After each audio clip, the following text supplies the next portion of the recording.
경영의 신세권. 경영의 신세권은 미국의 사업가인 철강원 카네기, 자동차왕 포드, 록펠러 3명을 다루고 있다. 경영의 신이라 불리는 그들은 어떻게 그들의 제국을 건설했는지 살펴볼 수 있다. 카네기 가족은 1845년 스코틀랜드의 던펌린을 떠나 미국으로 건너간다. 이민 초기에 갓 14살이 된 카네기는 학교 공부를 포기한 채 방직 공장에 나가 실을 감는 일을 하며 주급 $1 20센트를 벌어 생계에 보탬을 한다.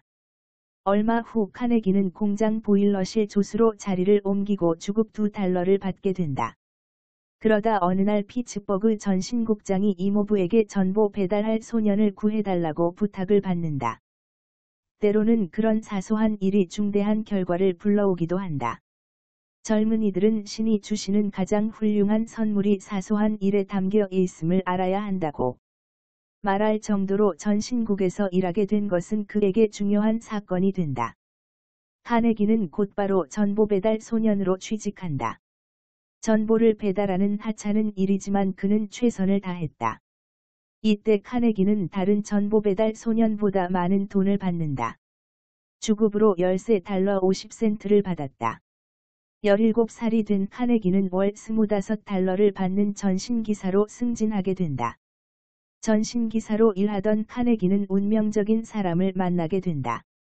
펜실바니아 철도회사의 피츠버그 지부 국장 톰 스콧을 만난다. 1853년 카네기는 월급 $35를 받는 스콧의 사무원 겸 전신기사가 된다. 어느 날 스콧이 연락이 되지 않는 상황에 열차가 탈선해 열차 운항 지시를 내려야 하는 상황이 발생하고 그 상황에 카네기가 철도들의 운항을 지시하여 문제가 해결된다. 스콧의 눈에 들은 카네기는 그로부터 투자로 수입을 얻을 수 있는 정보를 얻고 그에게 $500를 구해서 투자를 하게 된다. 포장운송회사 애덤스 익스프레스의 주식 10주를 스콧의 도움으로 사게 된다. 어느 날 그의 책상에 $10짜리 수표가 놓여 있었다. 바로 투자한 금액에 대한 월배당금이었다. 투자로 얻은 수입에 대해 눈을 뜬 카네기의 투자금은 점점 늘어나고 그의 수입도 엄청나게 늘어난다. 그러면서 스콧이 피츠버그 부사장으로 승진하자 스콧의 지원으로 그는 지부장으로 승진한다. 25살의 엄청난 승진이었다. 카네기가 기회를 잡을 수 있었던 이유. 카네기는 이미 20대 후반에 엄청난 부자가 된다. 침대차 회사 투자만으로 한 해에 배당금을 $5,000나 받았다.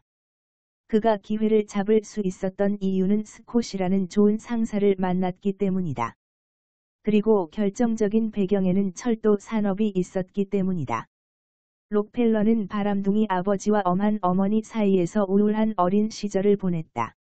록펠러가 10살이 되던 해 아버지에게는 여자가 생겼고 아버지가 여자를 강간한 혐의로 고소까지 당하자 가족들은 그 소문을 피해 오웨고로 도망치듯 이사를 간다. 클리블랜드에 새로 개교한 센트럴 공립고등학교에 입학하여 기숙사에서 생활한 그는 대학에 진학하지 못하고 폴섬 상업전문학교에서 3개월 과정을 이수했다. 졸업 후 록펠러는 종합도매상 휴잇 앤드 터틀에 취직한다. 록펠러는 회사뿐만 아니라 개인 생활에서도 회계장부를 통해 자신을 엄격히 통제했다. 주급 $4를 받을 때에도 그는 소득의 일부분을 기부했다. 록펠러가 다닌 회사는 곡물에서 철광성, 대리석까지 거래 규모가 큰 회사였고 여기서 록펠러는 물류의 중요성을 깨닫게 된다. 휴잇 앤드 터틀에 다닌 지 3년이 지났을 때 휴잇과 동업자인 터틀이 그만두고 록펠러는 휴잇 사장에게 연봉을 $800로 올려달라고 요구한다. 그러나 사장은 $700로 선을 긋는다. 그는 폴섬 상업학교 동기인 클라크와 동업을 시작한다. 둘은 허름한 창고에 클라크 앤 록펠러라는 간판을 걸고 사업을 시작한다. 그들이 사업을 시작했을 당시 남북전쟁이 벌어진다. 그리고 또 하나의 전쟁은 석유전쟁이었다. 이 시기에 땅속 석유를 파내는 장비들이 개발되면서 오일러시가 일어난다. 펜실바니아 북서쪽 오일 크리크에서 유전이 개발되면서 엄청난 오일러시가 일어나고 록펠러는 조용히 이 상황을 분석한다. 그가 분석한 사업은 석유를 채굴하는 사업이 아니라 그 석유를 가공하는 정유 사업이었다. 이때 클라크의 친구인 샘 앤드류스란 영국인 화학자가 클라크와 록펠러에서 $4,000씩을 투자해달라고 제안한다.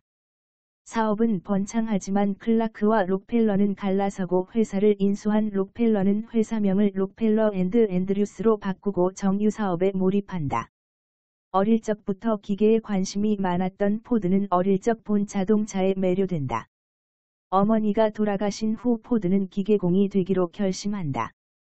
낮에는 플라워 형제의 기계 공장에서 일하고 밤에는 시계 수리점에서 일을 했다. 그렇게 일하다 다시 아버지가 있는 시골에서 잠시 방황을 하다 그는 에디슨 전기조명 회사에 취직한다. 그는 회사에서 온종일 일하고 퇴근 후에는 창고에서 엔진을 만드는 일에 매달렸다. 그리고 그는 혼자서 자동차를 만든다. 그러나 그가 만든 장난감에 관심을 가지는 사람이 없자 그는 자동차 경주에 나가기로 한다. 포드는 디트로이트에서 투자자를 모아서 1899년 디트로이트 자동차 회사를 설립하지만 회사는 금방 망하고 그는 다시 새로운 회사를 설립한다. 그 회사는 헨리 포드였다. 패러다임 변환기의 기회를 찾은 사람들. 철도와 전신이라는 새로운 사업으로 시장은 재편됐다. 남북전쟁을 거치면서 벤더빌트, 청도, 록펠러, 석유, 카네기, 철강, 목건, 금융 등 미국 경제를 움직이고 새로운 경제 질서를 창조한 상징적인 인물도 나오기 시작했다. 그들이 미국에서 어떻게 기회를 잡을 수 있었을까? 일단 지리적인 기회가 있다. 그들은 모두 유럽에서 신대륙으로 이주해온 이민자들이었다. 록펠러의 증조할아버지는 1723년 독일의 정치적 혼란과 경제적 어려움 때문에 미국으로 건너왔다. 포드의 아버지도 1847년 아일랜드 감자대기근을 피해 미국으로 들어왔다. 카네기 역시 부모와 함께 1848년 미국으로 이주했다. 이들 모두 미국의 북동부에 자리를 잡았다는 게 공통점이다. 미국 북부의 뉴잉글랜드는 거칠고 돌투성이인 산악지방인 반면, 남부의 버지니아는 비옥한 평야지대였다. 이 때문에 거친 산악지대였던 북부는 농사보다 간의 수공업 같은 공업이 발달할 수밖에 없었다. 포드를 제외한 카네기와 록펠러에겐 또 다른 공통점이 있다.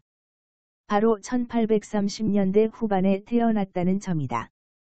카네기는 1835년생이고 록펠러는 1839년생이었다.